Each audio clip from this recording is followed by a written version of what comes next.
আজ আমি শেয়ার করব মোমো, আর তাও যদি হয় একদম সবজিতে ভরপুর, তাহলে বন্ধুরা কেমন হয়?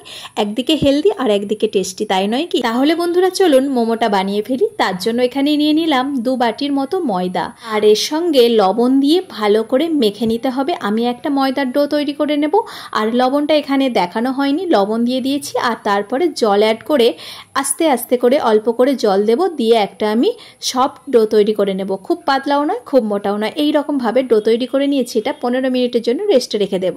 এরপর এখানে আমি কিছু সবজি কেটে নিয়েছি। তার মধ্যে আছে বাঁধাকপি, ক্যাপসিকাম, ধনেপাতা, পেঁয়াজ কুচি আর গাজরটা আমি গ্রেট করে নিয়েছি। বাকিগুলো একদম ছোট ছোট করে একটু কেটে নিয়েছি। এই সমস্ত সবজিগুলো আমি একটা পাত্রের মধ্যে নিয়ে নিচ্ছি। এখানে সবজির পরিমাণটা কম বেশি করে নিতে পারেন। আমি এখানে বাঁধাকপির পরিমাণটা একটু বেশি রেখেছি।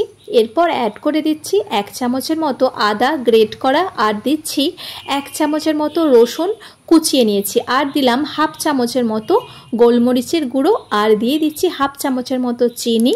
আর এর সঙ্গে আমি অ্যাড করে দেব সোয়া সস। এখানে 2 ছিপির মতো সোয়া সস অ্যাড করে দিচ্ছি, আর দিয়ে দেব স্বাদ মতো লবণ।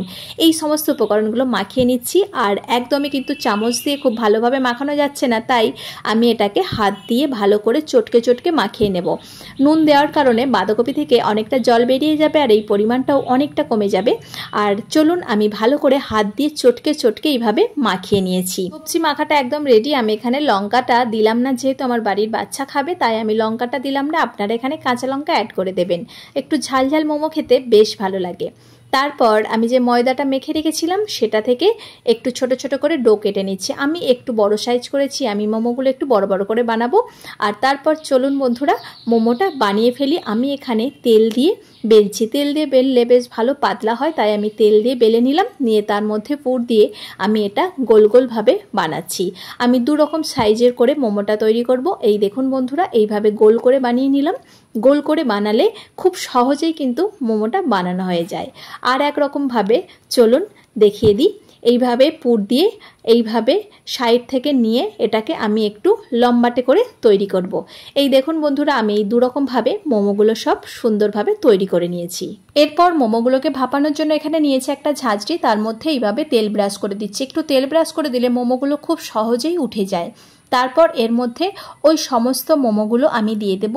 আমি একসঙ্গেই সব মোমোগুলো ওপরই দিয়ে দেব।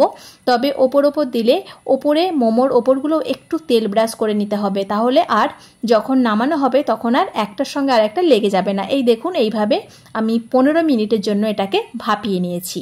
আর 15 মিনিট পর ফিরে এলাম। একদমই আমার মোমো রেডি হয়ে গেছে। চলুন ঢেলে নিই। এই মোমোগুলো আমি সস দিয়ে সার্ভ করলাম। এখানে কিন্তু টমেটোর চাটনিও তৈরি করে নিতে পারেন।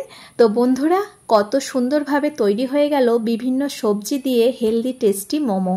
কেমন লাগলো ভিডিওটি তা অবশ্যই জানাবেন। আর বাড়িতে যখনই কিছু হেলদি কিছু খেতে ইচ্ছা করবে অবশ্যই এটা বানিয়ে নিতে পারেন। সকলে ভালো থাকবেন, সুস্থ থাকবেন। আর ভিডিওটি ভালো লাগলে লাইক কমেন্ট শেয়ার করে পাশে থাকবেন।